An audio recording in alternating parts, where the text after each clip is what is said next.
Creo que me parezco más a eso que a lo contrario, ¿no? Aunque también creo que he hecho un cierto viaje y aprendizaje también haciendo películas, ¿no? Y que en las últimas películas pienso pues, principalmente en Un día perfecto, en el Buen patrón también. He estado mucho más abierto a las propuestas de los actores, pero creo que ha sido bueno hacerlo porque he recibido, también cuando trabajas con gente muy buena como Javier Bardem, como Benicio del Toro, como algunos de los, pues realmente lo que ellos traen a la película, al personaje en concreto, ¿no? También a la película es muy, muy valioso, ¿no? Llega a ser oro, entonces he estado mucho más abierto a eso en mis últimos trabajos, o sea, ha sido algo progresivo, ¿no? Y creo que ha sido una buena decisión porque ha enriquecido mucho las películas. En las primeras películas, y eso incluye Los lunes al sol también, no era tanto así. Toma en cuenta lo que has dicho, yo venía del guión, de la escritura, había escrito unas cuantas películas antes y para mí el guión sigue siendo, ¿no? Algo esencial, es decir, es la historia, y luego aparte de eso a mí me gustan mucho los diálogos cuando escribo y es verdad que los reescribo, son como música hasta que realmente siento que son completamente elásticos y que se pueden decir, ¿no? Que tienen verdad, que tienen fuerza también, porque claro, no hablamos como se habla en la calle, es decir, el diálogo no tiene que ser realista, tiene que ser verosímil, que es otra cosa, ¿no? Tiene que parecer verdad, pero no serlo. Y yo de hecho lo siento así, lo pienso así, ¿no? Entonces en esas películas como en las que escribo hoy todavía, en las últimas, pues yo escribo de esa manera, trabajo mucho los diálogos, de manera que intento ya ponérselo muy fácil al actor, ¿no? Luego en el periodo de ensayos pues todo eso se somete a prueba y si hay que ajustar cosas se ajustan. Sí, también, claro, pero a la vez también es bonito no saber lo que da de sí, es decir, también hay algo bonito en lo impredecible, ¿no? En buscar a un actor precisamente porque no ha hecho nunca antes el trabajo que tú le estás ofreciendo, ¿no? Muchas veces yo creo que los directores de casting cometemos el error de imaginar en nuestras películas actores que ya hemos visto hacer lo mismo muy bien en otras películas antes. Eso es una seguridad, ¿no? Dices, quiero que haga lo mismo en la mía, ¿no? Hizo muy bien de alcohólico, quiero que haga de alcohólico en la mía. Y eso casi siempre es un error, ¿no? Entonces, yo ahí he solido, creo que trabajar de otra forma, ¿no? O sea, arriesgando más, buscando también que haya una construcción y un trabajo creativo en la construcción del personaje, ¿no? Y luego con otros actores que están también en mis películas, pongo como ejemplo la última, ¿no? El Buen patrón, también hay actores bueno, no creas que sabía tanto lo que iban a hacer, o sea, si lo he sabido, no es por trabajos anteriores, es por el trabajo de casting, que te decía antes, que es una parte en la que me involucro mucho, trabajo mucho con ellos en el casting, de manera que a veces siento la tranquilidad de haber visto en esas pruebas ya casi la escena, ¿no? Casi hasta dónde ese actor puede llegar. Para eso sirve ese trabajo, ¿no? Yo creo que tiene mucho que ver con lo que te estaba diciendo hace un momento. A mí me gusta eso y esa idea a veces de coger un actor que efectivamente o alguien que tiene una presencia más como, pues eso, tú has puesto ese ejemplo, más como actor cómico y buscarle en un papel dramático, a mí son cosas que de repente tú ves algo ahí, ¿no? Ves que ese actor tiene de pronto esa capacidad o ese lado que lo puede llegar a tener, lo pruebas, lo trabajas, pero lo he hecho muchas veces. Tengo un ejemplo muy próximo a esta tierra que además él mismo lo decía en mi trabajo con Morris, que tengo un fantástico recuerdo siempre. Pues yo creo que empezó en Los lunes al sol, pero en Princesas tenía un personaje con más recorrido y yo en esa película le daba un personaje muy oscuro, con una cosa muy tremenda, bueno, un abusador y con un lado además inquietante. Y entonces él me decía, pero si a mí nunca me llaman para hacer esto, siempre me llaman porque él transmite una imagen pues, más amable, más por algún trabajo que ha hecho anterior. Y él mismo me lo decía, ¿no? Y luego pienso en películas recientes, en El Buen patrón mismo, pues con Javier Bardem, que es un actor que puede hacer cualquier cosa que se proponga, pero sin embargo hay una cosa que a mí me apetecía mucho del trabajo con él en El Buen patrón. El Buen patrón es más decididamente una sátira, es decir, tiene trazas de comedia. Para mí no llega a ser una comedia, pero tiene mucho humor y trazas de sátira, ¿no? Sí, pero a la vez hay momentos muy cómicos en la película. Y yo, por ejemplo, es algo que a Javier tampoco te creas que le había visto, por lo menos en mi cabeza, me habré perdido trabajos, pero no había visto tanto, no le había visto tanto hacerlo, quizá desde boca a boca. Para pensar en una comedia neta, ¿no?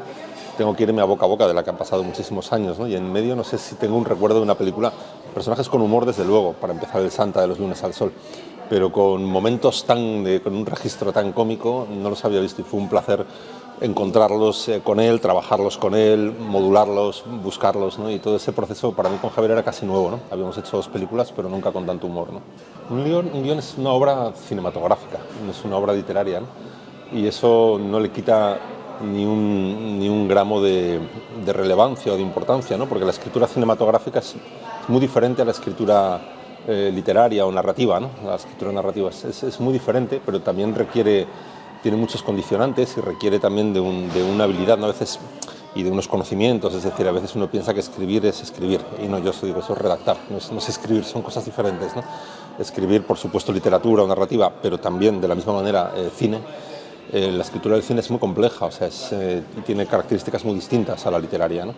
Entre otras, es una escritura que, aparte de que se escribe siempre en el presente de la acción, es una escritura, desde luego no, el narrador o sea, no sabe más, no puede saber más que los personajes, ¿no? No existe un narrador omnisciente en cine, ¿no? Es una escritura desnuda también, ¿no? No tienes los recursos del estilo para esconderte detrás de ellos, ¿no? Y ha de ser una escritura muy precisa, es decir, tiene características muy distintas y sobre todo lo que tiene que ser es muy evocadora, es decir, un guión no está escrito para leerse, está escrito para verse, para visualizarse, ¿no? Entonces, una escritura que permita la visualización de lo que tú estás contando al lector, sea un productor, un actor, un director, luego alguien la rodará, pero tú ya desde la escritura tienes que eso, ¿no? Escribir de manera que el que la lea visualice lo que tú quieres, lo que imaginas en la pantalla, ¿no? Es una forma de trabajo muy especial, muy distinta de la narrativa, pero a la vez con muchas dificultades, claro. Bueno, cine, insisto, es decir, ahí en realidad, esto quién lo decía, ¿cómo se llama el guionista de Aaron Sorkin, ¿no? Decía eso, ¿no? Que en realidad, como guionista tienes el privilegio de poderte pensar las réplicas durante un tiempo que en la vida real no tienes, ¿no? En la vida real no responde. Claro, ¿y cuántas veces decimos en la vida al día siguiente, ¿no? De una discusión, tenía que haberle dicho esto, ¿no? Tenía que haber dicho. Bueno, el guionista tiene la oportunidad de cambiar la frase y decir, ha dicho esto, ¿no? Y modificar lo que había escrito. Es parte del oficio, ¿no? Y esas frases que dices son frases míticas porque están muy bien escritas, pero también porque están en la película adecuada, ¿no? También porque esa película tuvo muchos otros encantos, cayó de pie, es recordada, por el ejemplo que has puesto, ¿no? En Casablanca, sin ir más lejos, es mítica por sus actores, por su dirección, por todo lo que supone, por lo que cuenta, y todo eso hace que esa frase tenga esa relevancia, es decir, esa misma frase en una mala película nadie la recordaría, ¿no? Por eso, al final el cine es un todo, ¿no? Son esos diálogos, pero sin todo lo demás no es nada, ¿no? Aunque la importancia del guión, yo pienso que hace poco leía una cita de Billy Wilder, ¿no? Donde él decía que el cine era el guión era el 80% de la película, decía él. Yo lo he dicho siempre, para mí el momento más creativo del proceso, y hay muchos, o sea, el cine, hacer una película es cuando haces todo el proceso, escribes, diriges, montas, hay muchos momentos muy creativos, pero para mí el más creativo, el que sigue haciéndome ponerme de pie por la excitación cuando encuentras algo, cuando haces un hallazgo, es el primer momento, es cuando aparece la historia, es ese momento mágico en el que los personajes empiezan a caminar solos, ¿no? Ya no eres tú el que tienes que pensar qué hacen, sino que ellos ya es lo que dicen muchos escritores. Se cargan, los personajes ya van solos, sí. Ellos, y además es que te relevan, cargan la mochila, te la quitan y se la ponen ellos y ya van solos, con lo cual a partir de ahí ese momento es el más divertido, el más bonito, y eso cuando pasa en la escritura de una película es que las cosas van bien, ¿no? Si no pasa es que no va a estar bien ese guión. Yo creo que como dicen de otras cosas todo es empezar, ¿no? Yo creo que si volviera a las salas seguiría yendo, ¿no? Porque la experiencia es tan diferente, ¿no? Últimamente me ha pasado en 2 ocasiones que he visto la misma película en televisión y luego he ido a verla a una sala.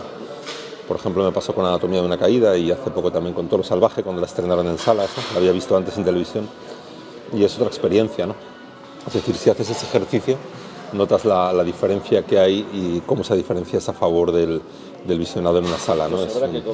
Por muchas razones, claro, la cuestión es eso, ¿no? Es la primera vez porque seguramente habrá mucha gente de generaciones más jóvenes que ha ido poco a una sala, ¿no? Teniendo las películas tan a mano, ¿no? En estas plataformas, ¿no?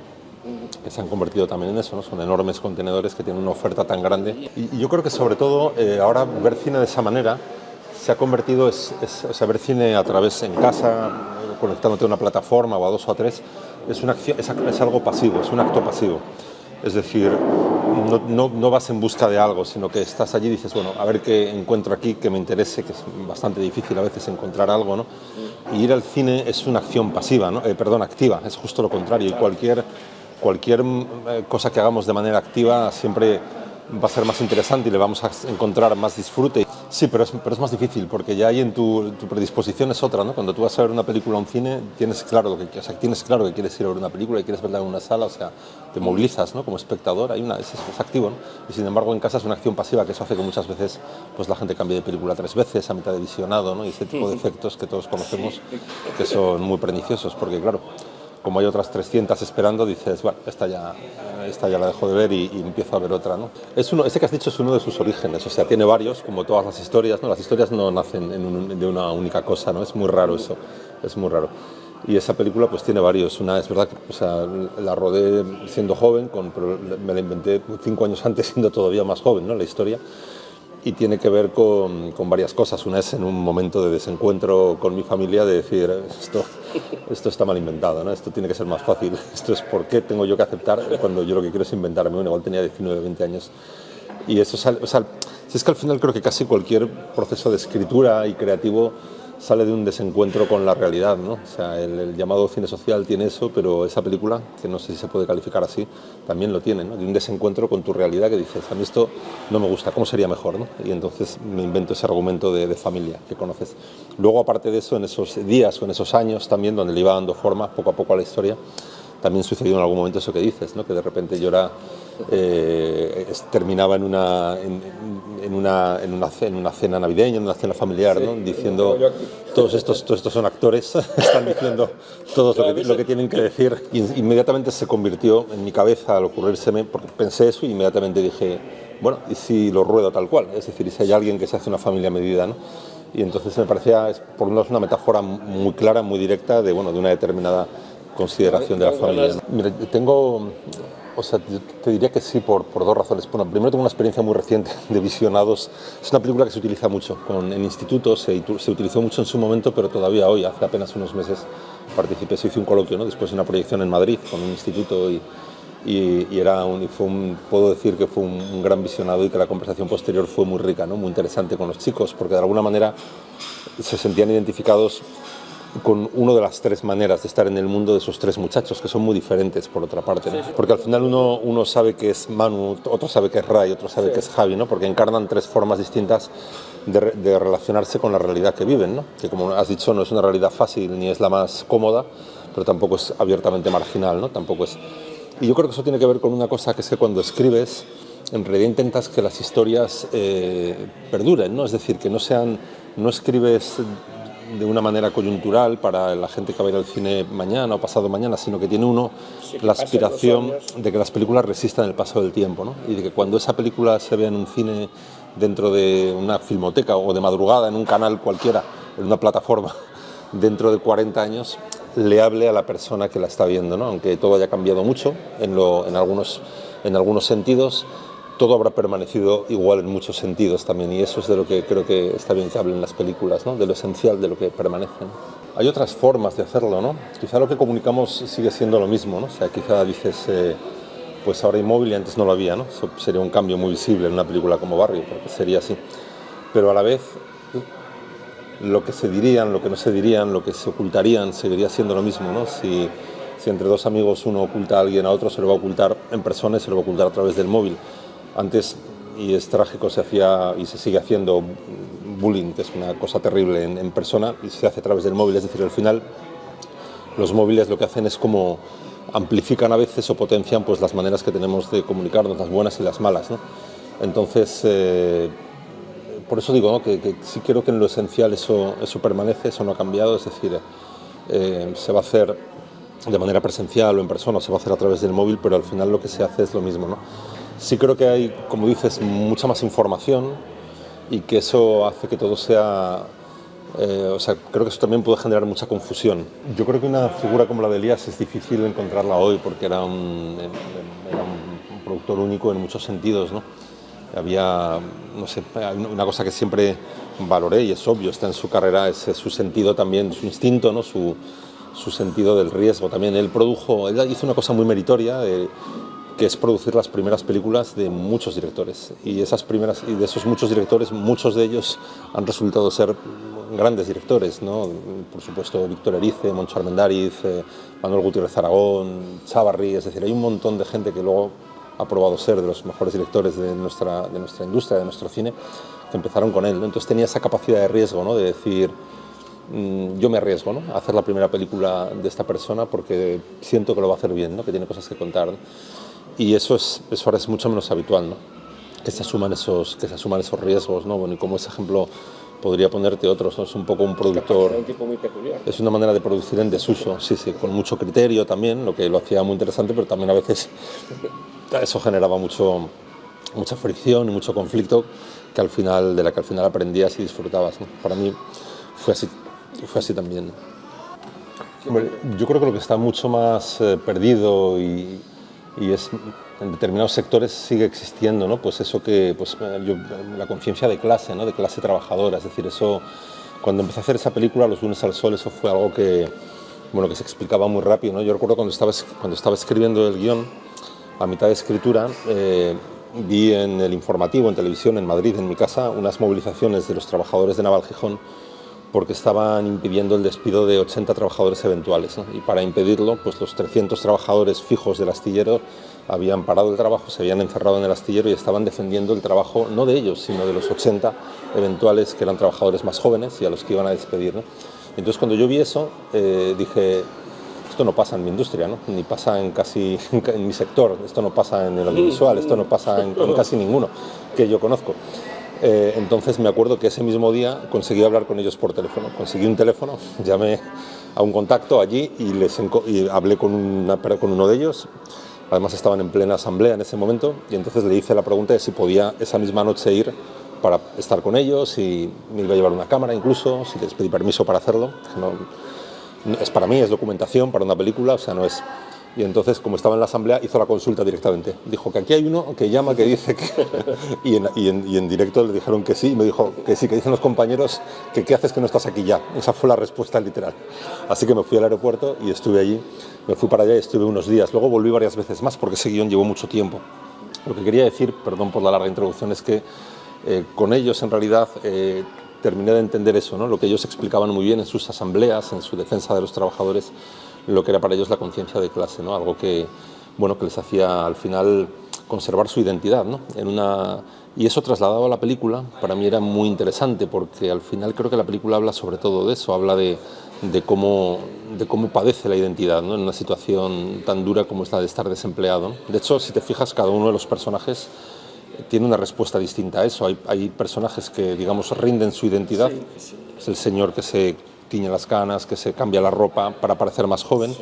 Y en el extremo opuesto está Santa, el personaje de Javier Bardem, que no la rinde, que él dice, yo soy así. Claro, es lo que, entonces, al final, esa idea de la conciencia de clase, que yo creo que entendí en toda su extensión con los trabajadores del Naval, realmente...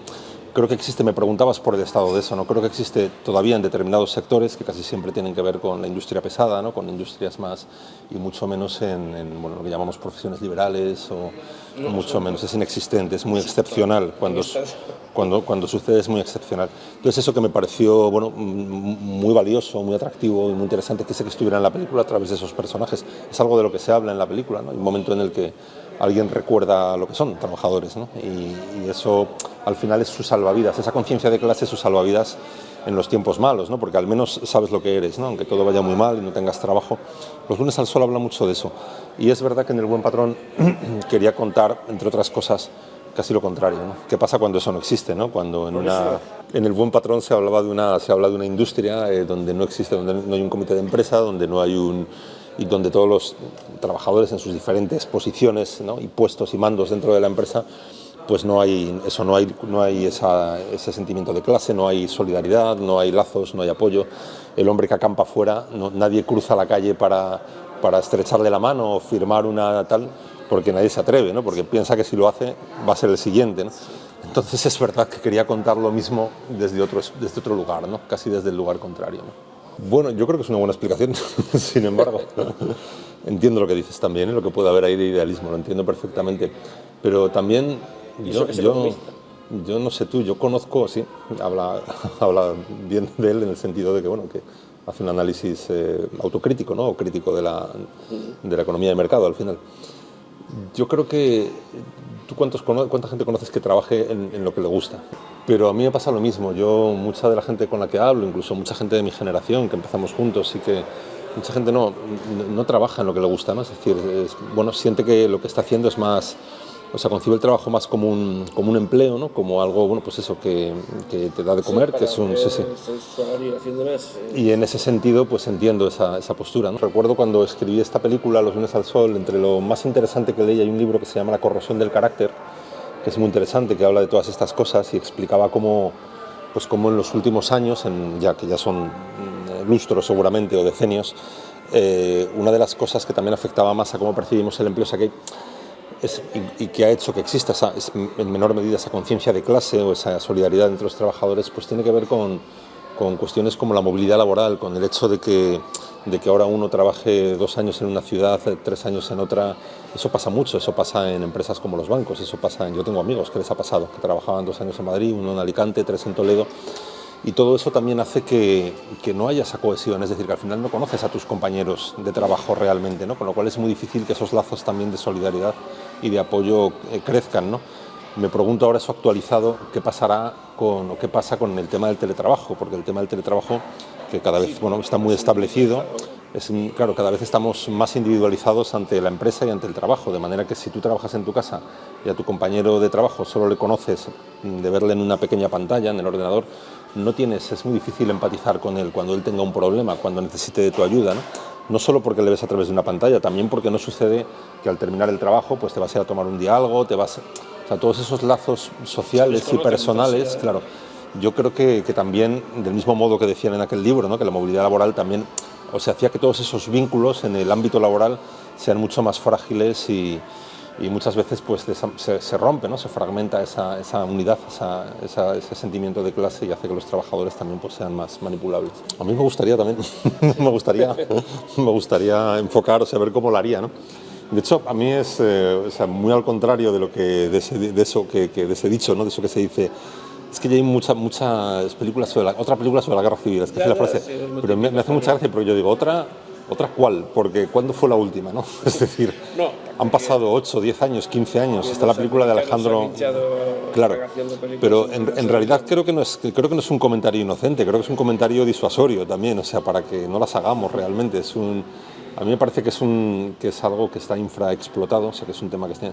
También creo que ahora eso va a empezar a cambiar, ¿no? También creo que cada vez, lo digo porque escucho de gente interesada en contar aspectos...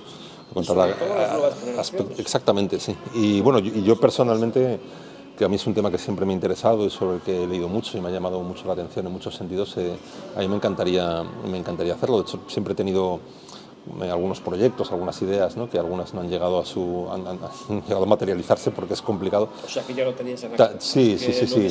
Pero no, al revés, pero no ahora, hace 30 años, te diré. O sea, lo que pasa es que no es fácil porque hay una cierta reticencia también a la producción de historias sobre la guerra civil, porque se considera, que yo creo que son parte de los resabios desde un punto de vista de producción o económico, pues se considera que polariza y que eso va a hacer que la mitad de los espectadores o la otra mitad estén disconformes. Entonces ya es algo con lo que se te intenta disuadir, ¿no? Como creador. Y luego también una película, bueno, todo depende de cómo la hagas, pero es una película de periodos siempre es compleja, ¿no? Siempre es cara, de periodos históricos, sea el que sea. Entonces yo creo que todos eso han actuado como rémoras también y esa de algo que en realidad no es cierto, ¿no? Que es una historia interesantísima, ¿no?